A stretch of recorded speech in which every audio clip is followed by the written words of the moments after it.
आप देख रहे हैं समाचार भारती, राष्ट्रहित सर्वोपरि।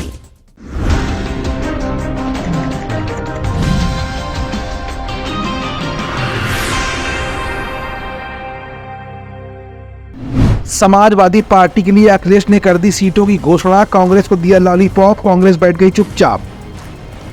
कांग्रेस के वरिष्ठ नेताओं को आया गुस्सा, अखिलेश के फैसले पर ले सकते हैं अब ये बड़ा फैसला।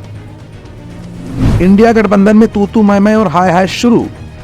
अखिलेश आए स्वयंभू के रोल में, कांग्रेस को किया किनारे, कांग्रेस ने कहा अब नहीं है अखिलेश हम तुम्हारे सहारे। इंडिया गठबंधन का बिगड़ सकता है समीकरण, 2024 में चुनाव से पहले नहीं बन रही है इंडिया गठबंधन की गणित। समाजवादी पार्टी के मुखिया अखिलेश यादव ने लोकसभा में अपने तमाम प्रत्याशियों को लेकर लिस्ट जारी कर दी है, लेकिन अखिलेश और कांग्रेस के बीच अंदर खाने की राजनीति कहीं न कहीं कुछ और बयां कर रही है। भले ही अखिलेश ने 11 सीटें देकर कांग्रेस का मुंह चुप कर दिया हो, लेकिन कांग्रेस पूरी तरह से असंतुष्ट दिख रही है और पीछे से कोई खेल भी खेल सकती है। आखिर कांग्रेस का पिछले दरवाजे से क्या खेल खेला जा सकता है, समाचार भारती अपनी रिपोर्ट में आज आपको दिखाएगा भी और बताएगा भी।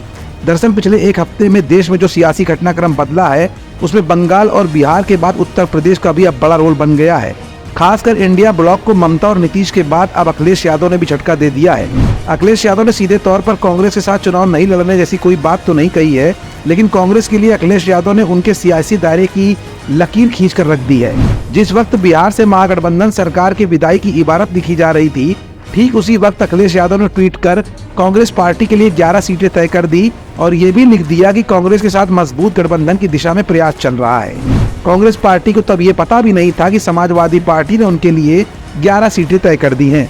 अखिलेश यादव के ट्वीट आते ही कांग्रेस को ऐसा लगा मानो कोई गाज गिर गई हो, क्योंकि समाजवादी पार्टी ने बिना कांग्रेस का इंतजार किए एक तरफा फैसला कर लिया और ये उस कांग्रेस पार्टी के लिए सदमे जैसी स्थिति थी जिसके वरिष्ठ नेताओं की कमेटी सीटों के बंटवारे पर बातचीत कर रही थी। अखिलेश यादव ने जैसे ही 11 सीटों के लिए कांग्रेस के लिए ऐलान किया, कांग्रेस पार्टी तिरमिला गई।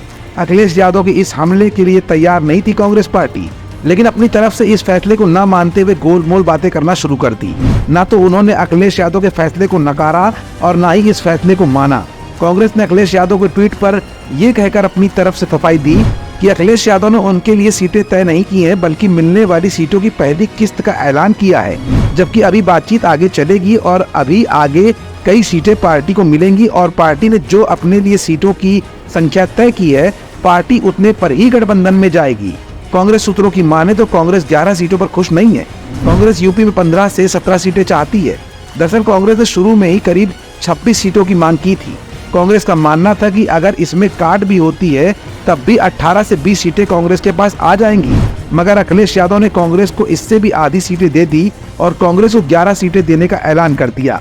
कांग्रेस सूत्रों का कहना है कि उसने सपा से वाराणसी, कानपुर, लखनऊ जैसी सीटों की मांग की थी, क्योंकि इन सीटों पर सपा के पास मुकाबला करने के लिए कोई चेहरा ही नहीं है। कांग्रेस की जो लिस्ट सामने आई थी उसमें मुरादाबाद, अमरोहा, कानपुर, मेरठ, बलिया, गोंडा, सहारनपुर जैसी कई सीटें थी। दरअसल कांग्रेस चाहती है कि वो यूपी में 2009 जैसा प्रदर्शन कर सके। इन सीटों पर कांग्रेस ने साल 2009 लोकसभा चुनाव में जीत हासिल की थी, लेकिन कांग्रेस के मंसूबों पर समाजवादी पार्टी के मुखिया अखिलेश यादव ने जो पानी फेरा, कहीं ऐसा न हो कि ममता बनर्जी और नीतीश की तरह कांग्रेस भी इंडिया गठबंधन से किनारा कर ले। ऐसे में अखिलेश यादव के लिए भाजपा के विजय रथ को अकेले रोक पाना न सिर्फ मुश्किल होगा बल्कि नामुमकिन भी हो जाएगा, क्योंकि इंडिया गठबंधन भले ही अपनी एकता का दावा करता आया हो, लेकिन आपसी टूट फूट का फायदा साफ तौर पर बीजेपी अपने पक्ष में देख रही है। समाचार भारती के लिए मनीष गुप्ता की स्पेशल रिपोर्ट। आप देख रहे हैं समाचार भारती, राष्ट्रहित सर्वोपरि।